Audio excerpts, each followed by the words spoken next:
Good morning students. Welcome once again in Eklavya International Online Classes.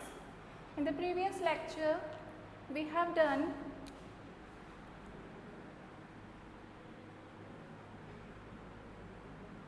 chapter 4 structure. Different kind of structure we have taken about the carbon and its compounds.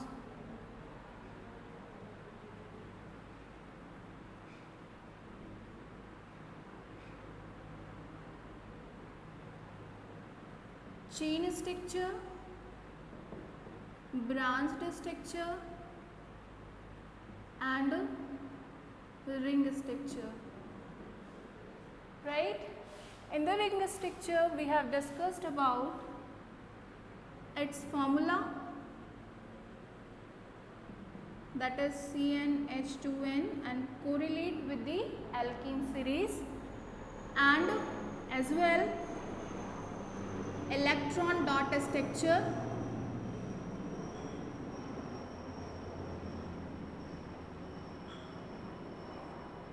in the previous lecture we have discussed that why the ring structures belongs to the alkene series formula and why we are writing the names of the cyclic and ring structure compounds as a alkane.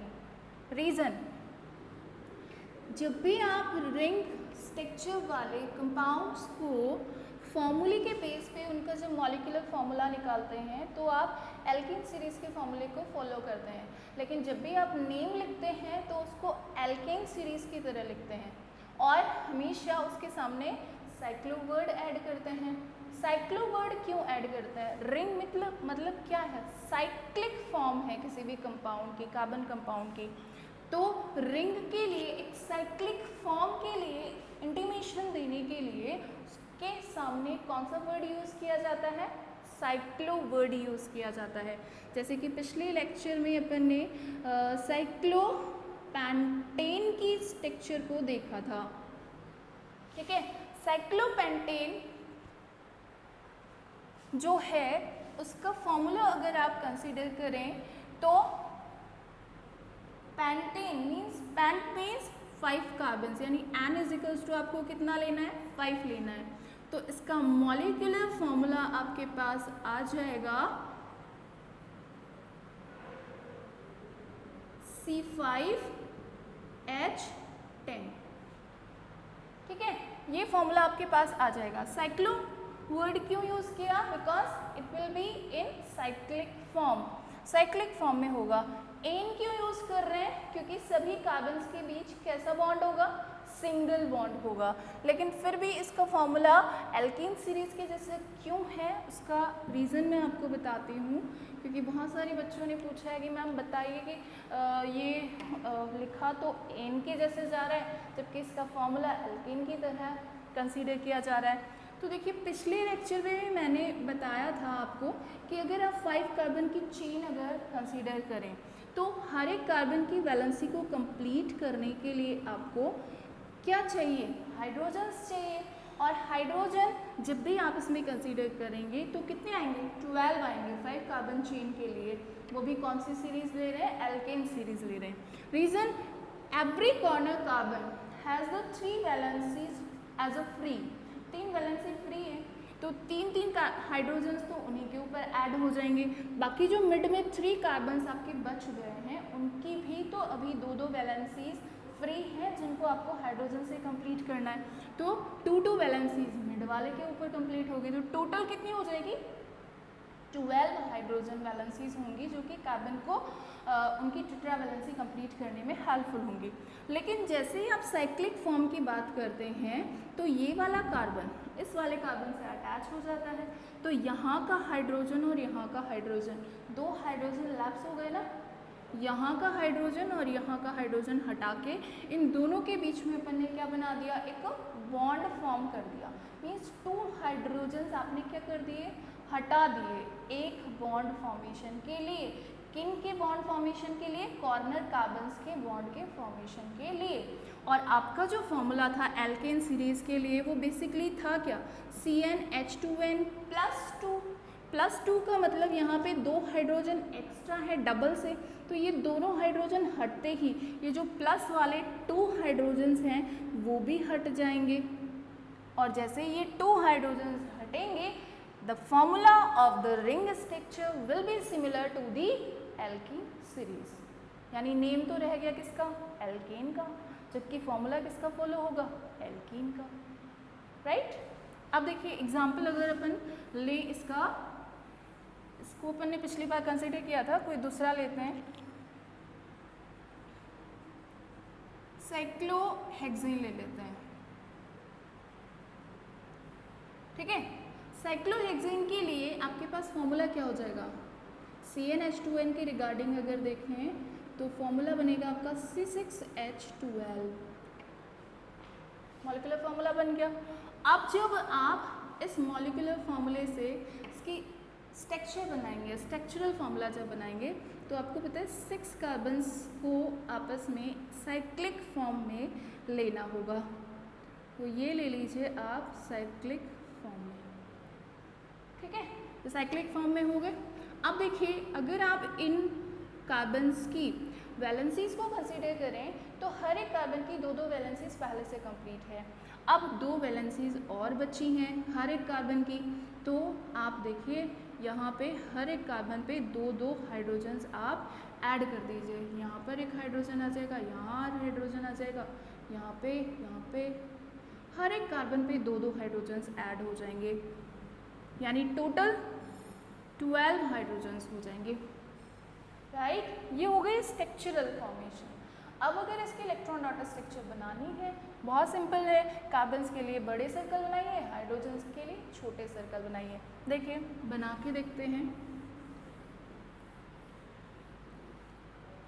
देखिए यहाँ पे मैं एक छोटी structure बना देती हूँ उसकी, ताकि आपको प्रॉब्लम नहीं होगी।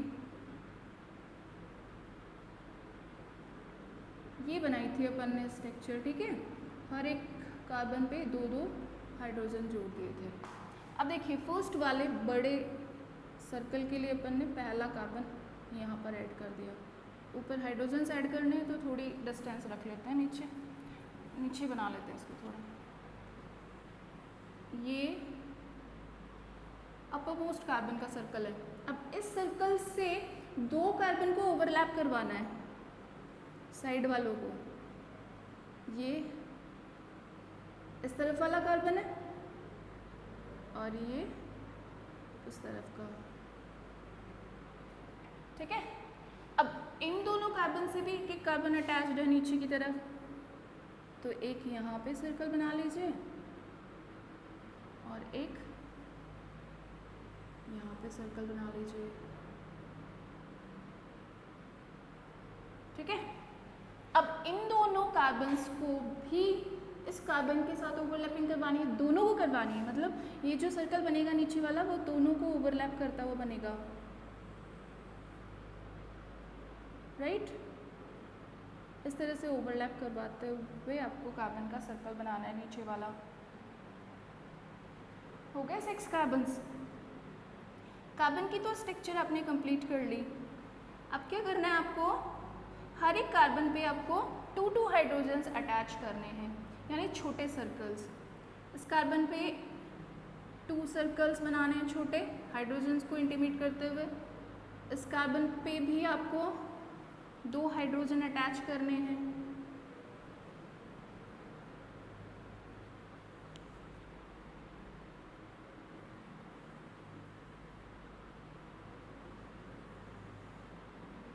इस पे भी 2 हाइड्रोजन्स अटैच करने हैं,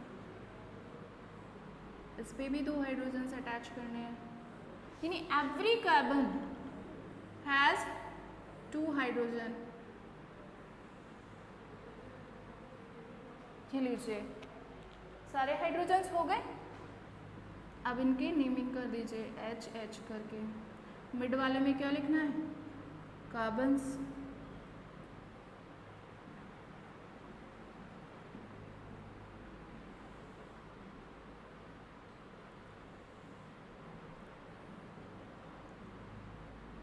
ठीक है।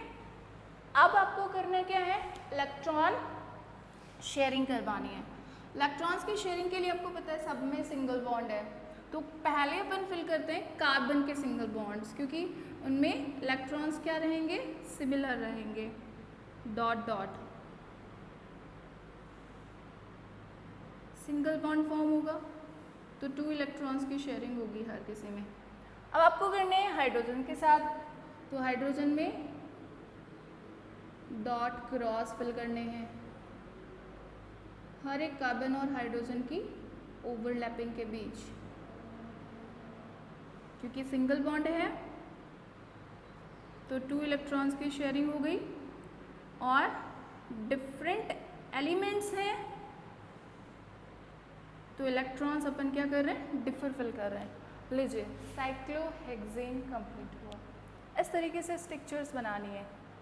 अब आपको बनानी है साइक्लोहेप्टेन, साइक्लोऑक्टेन वगैरह की, किसी की भी आप बना के देख लीजिए, अगर सही से बन रही है मतलब आपको क्लियर रही है, ठीक है। उसके बाद अपन करेंगे कि रिंग स्ट्रक्चर के अंदर भी, जैसे अभी तो अपन ने सिंगल बॉन्ड देखा, तो रिंग स्ट्रक्चर में भी अनसैचुरेशन होता है, क्या होता है, और आपके एग्जाम्पल भी दिया हुआ है बुक के अंदर बेंजीन का। लेकिन इसके अलावा भी जैसे साइक्लोहेक्सीन हो गया, साइक्लोहेक्सीन हो गया, तो जैसे ये आपका हेक्सेन था, साइक्लोहेक्सेन। अब इसमें आपने एक डबल बॉन्ड अगर दिया है तो जाहिर सी बात है कि इस एक डबल बॉन्ड के आ जाने की वजह से इसकी और इस कार्बन की एक एक वैलेंसी कम हो गई, क्योंकि वो डबल बॉन्ड नहीं ले ली, यानी एक एक हाइड्रोजन कम हो जाएगा। नहीं, इसका फॉर्मूला बन जाएगा C6, पहले कितना था 12 था, अब हो जाएगा C6H10 साइक्लोहेक्सीन, ठीक है। ट्रिपल बॉन्ड बना दिया तो 2 हाइड्रोजन और कम हो जाएंगे, तो फिर क्या आ जाएगा, साइक्लोहेक्साइन का फॉर्मूला क्या आ जाएगा, C6H80 आ जाएगा, ठीक है। तो फॉर्मूले के ऊपर ध्यान रखिएगा, बना के देख लीजिए। साइक्लोहेक्सीन बनाया मतलब एक डबल बॉन्ड आ गया, इसकी 2 वैलेंसीज कंप्लीट है, 2 वैलेंसीज और कंप्लीट करनी है, इसकी भी 2 वैलेंसीज और कंप्लीट करनी है, इसकी भी, लेकिन इसकी 3 वैलेंसीज ऑलरेडी कंप्लीटेड है, मीन्स ओनली 1 हाइड्रोजन। इसमें 3 वैलेंसीज ऑलरेडी कंप्लीटेड है, मीन्स ओनली 1 हाइड्रोजन। अब देखिए 2 2 4 4 और 2 6 6 और 2 8 8 और 2 10, यानी साइक्लोहेक्सीन का फॉर्मूला, मॉलिक्यूलर फॉर्मूला साइक्लोहेक्सीन का कितना हो जाएगा, C6H10। अगर साइक्लोहेक्साइन बना रहे हो तो ट्रिपल बॉन्ड आएगा, ट्रिपल बॉन्ड आते ही 2 हाइड्रोजन्स और कम हो जाएंगे।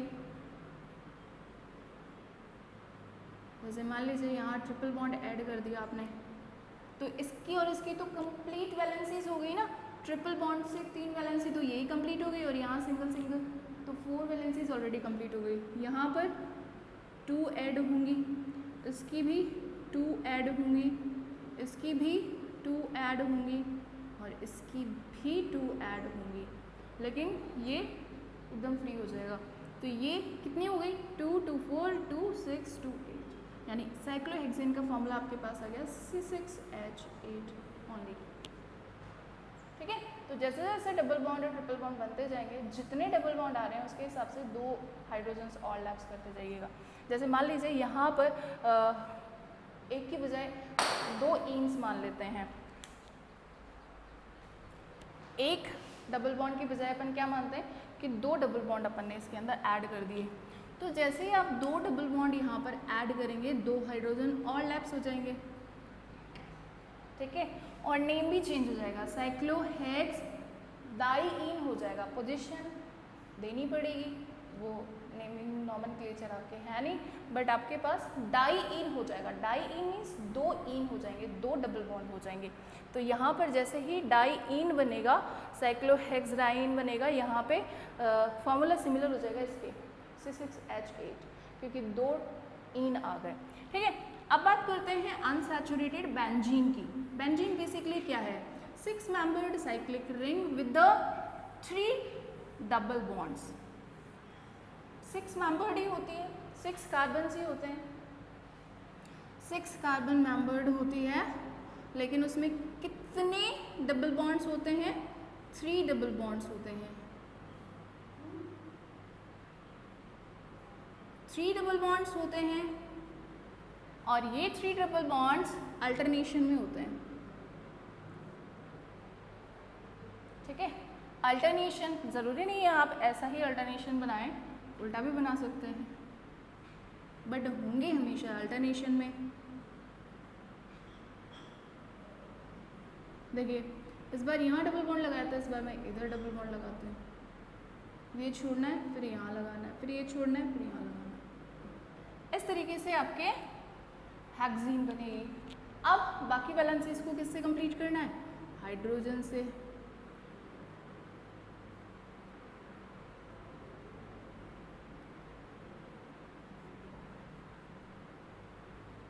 जब आप हायर क्लासेस में इसको पढ़ेंगे तो इसकी बहुत सारी प्रॉपर्टीज़ आप देखेंगे, किस तरह से दूसरों से रिएक्ट करती है, कैसी इसकी प्रॉपर्टी होती है, किस तरह से ये बॉन्ड्स जो होते हैं वो सर्कुलेट करते हैं, यानी रेजोनेंस कैसे शो करते हैं। But in this class you will study only up to its structure. कैसी होती है? 3 इन होते हैं और इसको अनसैचुरेटेड साइक्लिक रिंग कहा जाता है विद द 3 इन स्ट्रक्चर्स, और इसका फॉर्मूला होता है C6H6। ठीक है, क्योंकि हर एक कार्बन पे क्या होता है? एक हाइड्रोजन होता है, because every carbon has already 3 valencies, only 1 valency will be rest for the each carbon and that will be completed by hydrogen. तो फॉर्मूला बन जाएगा C6H6। ठीक है, तो ये बेंजीन का फॉर्मूला है, बेंजीन का फॉर्मूला क्या होता है? C6H6, और ये इसकी स्ट्रक्चर होती है जिसमें डबल बॉन्ड, 3 डबल बॉन्ड होते हैं, वो भी किस फॉर्म में होते हैं? अल्टरनेशन फॉर्म में। कोई कंपल्सरी नहीं है कि आपने यहाँ से स्टार्ट किया है उस डबल बॉन्ड को या फिर इस तरफ से स्टार्ट किया है, दोनों ही स्ट्रक्चर्स आपके लिए क्या होगी? राइट होंगी, बट आपको ध्यान रखना है कि अल्टरनेशन में होने चाहिए डबल बॉन्ड्स। ऐसे नहीं एक के साथ दूसरा वाला लगा दिया, वो आपकी स्ट्रक्चर क्या हो जाएगी? रॉन्ग हो जाएगी। ठीक है, ये हुई आपकी रिंग स्ट्रक्चर्स की बात। रिंग स्ट्रक्चर में अपन ने सैचुरेटेड वाली भी देख ली और अनसैचुरेटेड वाली भी देख ली। अब अपन बात करेंगे हेटेरो एटम के बारे में। देखो कार्बन जो होता है वो बहुत ही फ्रेंडली नेचर शो करता है। फ्रेंडली नेचर मीन्स हर किसी एलिमेंट के साथ बहुत अच्छे से बॉन्डिंग क्रिएट कर लेता है, लेकिन जब वो कार्बन के अलावा, हाइड्रोजन के अलावा किसी और एलिमेंट के साथ जब वो बॉन्डिंग शो करता है तो बनने वाला जो बॉन्ड होता है, जिस भी एलिमेंट के साथ वो बॉन्ड बनाएगा, वो एलिमेंट इसको क्या देता है? स्पेशल कैरेक्टरिस्टिक्स प्रोवाइड करता है, जो कि अपन ने फर्स्ट लेक्चर में भी बात करी थी। जब कार्बन का स्टार्टिंग लेक्चर था तब मैंने बताया था कि कार्बन जब ऑक्सीजन के साथ रिएक्ट करता है तो कार्बन सॉलिड फॉर्म में होता है, बट जैसे ही ऑक्सीजन के साथ रिएक्ट करता है बनने वाले दोनों मॉलिक्यूल्स, कार्बन मोनोऑक्साइड भी और कार्बन डाइऑक्साइड भी, दोनों ही कैसी फॉर्म में होते हैं? गैसियस फॉर्म में होते हैं। तो प्रॉपर्टी चेंज हो गई। ऐसे ही मैंने एक एग्जांपल दिया था कि कार्बन पॉइजनस नहीं होता है, लेकिन जैसे ही ये नाइट्रोजन के साथ रिएक्ट कर लेता है क्या बना देता है? साइनाइड बना देता है, और वो बना हुआ साइनाइड जो होता है वो क्या होता है? पॉइजनस होता है। तो जो अनदर एलिमेंट्स आकर कार्बन कंपाउंड में ऐड हो रहे हैं at the place of hydrogen, basically अपन किसकी बात कर रहे हैं? हाइड्रोकार्बन्स की ही बात कर रहे हैं। और हाइड्रोकार्बन्स बेसिकली कैसे कंपाउंड्स होते हैं? जो कार्बन और हाइड्रोजन से मेडअप होते हैं। तो कार्बन और हाइड्रोजन से मेडअप कंपाउंड्स के अंदर अगर आप हाइड्रोजन को किसी भी अनदर एलिमेंट के साथ रिप्लेस करते हैं, किसी भी दूसरे एलिमेंट को उसकी वैलेंसी को कंप्लीट करने देते हैं, तो बनने वाली जो वैलेंसी या बनने वाला जो कंपाउंड होता है, जिस वैलेंसी को आपने दूसरे एलिमेंट के साथ रिप्लेस किया है, तो बनने वाला जो कंपाउंड होगा वो फीचर्स के अंदर, प्रॉपर्टीज़ के अंदर टोटली डिपेंड करेगा उस अनदर एलिमेंट पे। उसके आ जाने से उसकी प्रॉपर्टीज़ क्या हो जाएगी? चेंज हो जाएगी। यानी हेटेरो एटम बेसिकली क्या है? Hetero atom is an element, group भी हो सकता है, इसको अपन फंक्शनल ग्रुप बोलेंगे।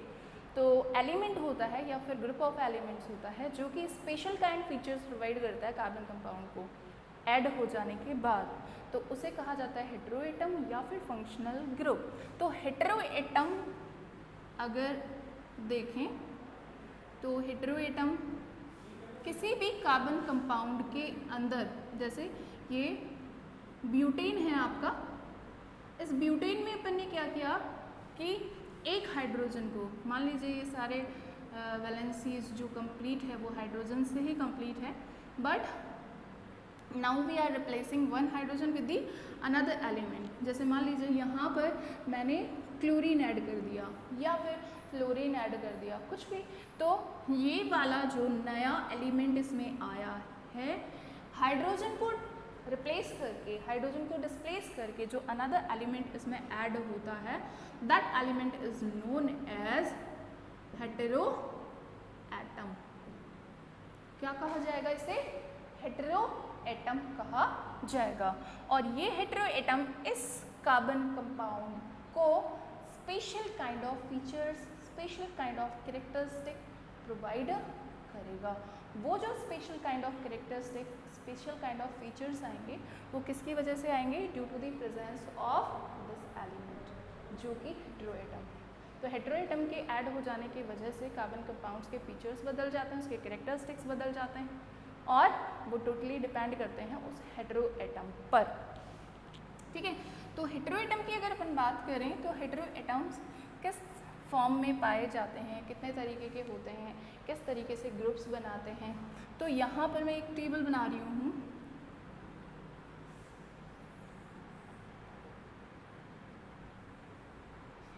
देखिए,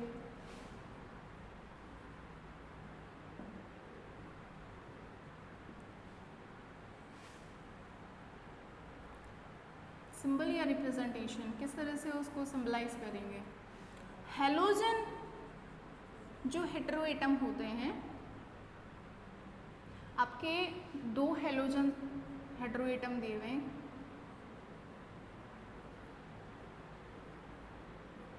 क्लोरो और ब्रोमो। ठीक है, ये क्लोरीन है तो इसको नाम दिया गया क्लोरो, ये ब्रोमीन है, इसको नाम दिया गया ब्रोमो। हेलोजेंस बेसिकली क्या है? पीरियोडिक टेबल के अंदर जो 17th ग्रुप होता है, उस ग्रुप के जो मेंबर्स होते हैं that is known as halogens. Halogens में फ्लोरीन, क्लोरीन, ब्रोमीन, आयोडीन सारे ही मेंबर्स होते हैं, बट यहाँ पर आपके सिलेबस में सिर्फ दो ही हेलोजन मेंबर्स दिए हुए हैं, that is chloro and bromo. उसके अलावा हेटेरो एटम में आपको दे रखा है ऑक्सीजन, लेकिन ऑक्सीजन को आपको दे रखा है एज अ ग्रुप। ठीक है, तो ग्रुप में कौन कौन से ग्रुप्स हैं आपके? अल्कोहल है, कीटोन है,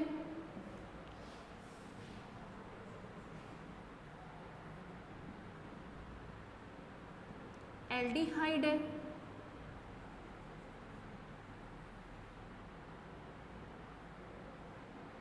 और एक है कार्बोक्सिलिक एसिड। देखिए, ऑक्सीजन अकेला नहीं आ रहा है, ग्रुप की फॉर्म में आ रहा है। अल्कोहल को अगर लेंगे तो अल्कोहल का रिप्रेजेंटेशन होता है OH। ठीक है, OH जो है वो किस ग्रुप को शो करेगा? अल्कोहल को। कीटोन के लिए क्या होता है? कीटोन होता है डबल बॉन्डेड ऑक्सीजन, कार्बन पे, लेकिन बाकी जो कार्बन की दोनों वैलेंसीज होंगी वो किससे कंप्लीट होंगी? With the another carbons. यानी कीटोन हमेशा कहाँ पर मिलेगा? मिड में, कभी भी कॉर्नर पे नहीं पाया जाता है कीटोन। ऐसा फंक्शनल ग्रुप है जो हमेशा आपको मिड में ही मिलता है। एल्डिहाइड, एल्डिहाइड भी डबल बॉन्डेड ऑक्सीजन ही होता है। इसको मैं थोड़ा इधर लिख देती हूँ ताकि आपको कंफ्यूजन ना हो। C डबल बॉन्डेड ऑक्सीजन ही होता है, लेकिन ये कॉर्नर पे मिलता है। कॉर्नर पे मिलेगा तो जाहिर सी बात है इधर की वैलेंसीज, मान लीजिए अगर इस कॉर्नर पे है तो यहाँ पर कार्बन आ जाएगा और यहाँ हाइड्रोजन आ जाएगा, और इस वाले कॉर्नर पे है तो इधर कार्बन आ जाएगा और इधर हाइड्रोजन आ जाएगा। बेसिकली आपका एल्डिहाइड होता है COH। COH, CHO भी लिखा जाता है कई बार नॉर्मली। कार्बोक्सिलिक एसिड क्या होता है? C double bonded O OH, ठीक है।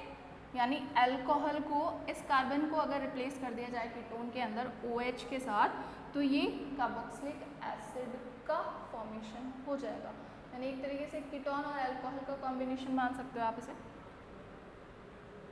यहाँ पे कार्बन ही होगा, यानी बेसिकली आपका जो कीटोन ग्रुप होता है और जो कार्बोक्सिलिक ग्रुप होता है, ये हमेशा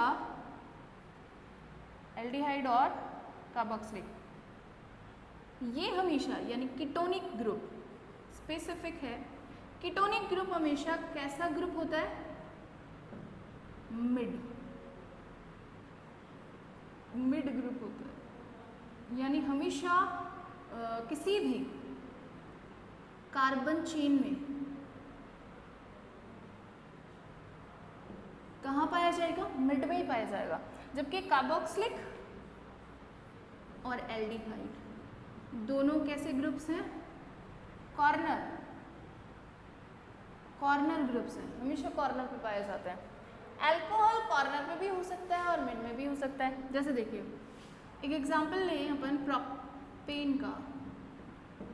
बाकी सारी वैलेंसीज हाइड्रोजन से कंप्लीट है, आपको पता होना चाहिए इस बारे में। ये हाइड्रोजन से सारी कंप्लीट है, ठीक है। अब आपको करना है क्या है? फंक्शनल ग्रुप देखना है। जैसे OH को आपको लगा के देखना है। अब इस हाइड्रोजन को रिप्लेस कर देंगे, यहाँ पे OH आ गया तो कॉर्नर पे आ गया। मान लीजिए ये वाला यहाँ पे रिप्लेस नहीं करना है, यहाँ पे रिप्लेस करना है, तो मिड में भी आ गया, मिड कार्बन पे भी आ गया। तो अल्कोहल जो होता है वो मिड पे भी आ सकता है, कॉर्नर पे भी आ सकता है, लेकिन कीटोन हमेशा मिड में ही आएगा। दोनों तरफ कार्बन होना ज़रूरी है। वैलेंसीज का बिल्कुल ध्यान रखना ज़रूरी है कि कार्बन की ऑलरेडी 2 वैलेंसीज कंप्लीट हैं और जैसे ही कीटोन बनेगा डबल बॉन्डेड ऑक्सीजन आएगा। मीन्स आपको डबल बॉन्डेड ऑक्सीजन लिखते ही हाइड्रोजन हटा देने हैं। तो ये हो गया कीटोन। एल्डिहाइड हमेशा कॉर्नर पे मिलेगा, कार्बोक्सिलिक एसिड हमेशा कॉर्नर पे मिलेगा। देखिए किस तरीके से, अगर यहाँ पे डबल बॉन्डेड ऑक्सीजन आ गया और ये H है तो ये हो गया एल्डिहाइड, लेकिन अगर ये H नहीं है, ये OH है, तो ये बन गया कार्बोक्सिलिक एसिड। तो ये आपको हेटेरो एटम्स की ग्रुप्स की और हेटेरो एटम्स की दोनों की टेबल अच्छे से लर्न होनी चाहिए कि किस वाले को किस सिंबल से रिप्रेजेंट किया जाता है, कहाँ पर आता है। डायरेक्टली कई बार ऐसे सिंपली ऐसे ही पूछ लिया जाता है कि बताइए कि ऐसा कौन सा फंक्शनल ग्रुप है जो कि हमेशा मिड में ही एग्जिस्ट करता है, तो कौन सा होगा? Obviously that will be ketone होगा वो, ठीक है। बाकी कॉर्नर्स पे भी आ सकते हैं, मिड में भी आ सकते हैं। हाँ, सिर्फ कॉर्नर पे आने वाला या तो एल्डिहाइड ऑप्शन होगा या फिर कार्बोक्सिलिक एसिड। दोनों हमेशा देगा नहीं, क्योंकि दोनों ही किस पे एग्जिस्ट करते हैं? कॉर्नर पे ही एग्जिस्ट करते हैं। तो ध्यान रखिएगा, ये हेटेरो एटम्स हैलोजन कहलाते हैं, बाकी सारे ऑक्सीजन के फंक्शनल ग्रुप हैं। फंक्शनल ग्रुप क्यों कहा जाता है इसको? These are the groups of the elements which is showing particular characteristics with a group, यानी एक ग्रुप के फॉर्म में ये पर्टिकुलर प्रॉपर्टीज प्रोवाइड करते हैं किसी भी कार्बन कंपाउंड को, इसलिए इसे क्या कहा जाता है? Functional group. यानी फंक्शनल ग्रुप बेसिकली होता क्या है? फंक्शनल ग्रुप एलिमेंट्स का एक ऐसा ग्रुप होता है जो कि किसी कार्बन कंपाउंड से अटैच हो जाने के बाद उसको special kind of features, special kind of characteristics provide करता है, तो उसे कहा जाता है फंक्शनल ग्रुप। तो ये ऑक्सीजन के फंक्शनल ग्रुप है सारे के सारे। ऑक्सीजन H से जब ऐड होता है तो अल्कोहल बनाता है। ऑक्सीजन अगर कार्बन के साथ डबल बॉन्ड फॉर्म करके ऐड हो गया तो कीटोन बना देगा। कार्बन के साथ अगर डबल बॉन्डेड ऑक्सीजन के साथ एक हाइड्रोजन भी प्रेजेंट है तो एल्डिहाइड बन जाएगा। अगर कार्बन के साथ डबल बॉन्डेड ऑक्सीजन के साथ OH भी प्रेजेंट है तो कार्बोक्सिलिक एसिड बन जाएगा, ठीक है। Only one topic is left in the chapter number 4, that is homologous series. उसके बाद आपका 4th चैप्टर कंप्लीट हो जाएगा। तो अब तक जो भी अपन ने करवाया है, अगर उसमें कोई भी प्रॉब्लम है, कोई भी क्वेरी है, तो please send your queries on my personal WhatsApp number. Thank you. and have a nice day.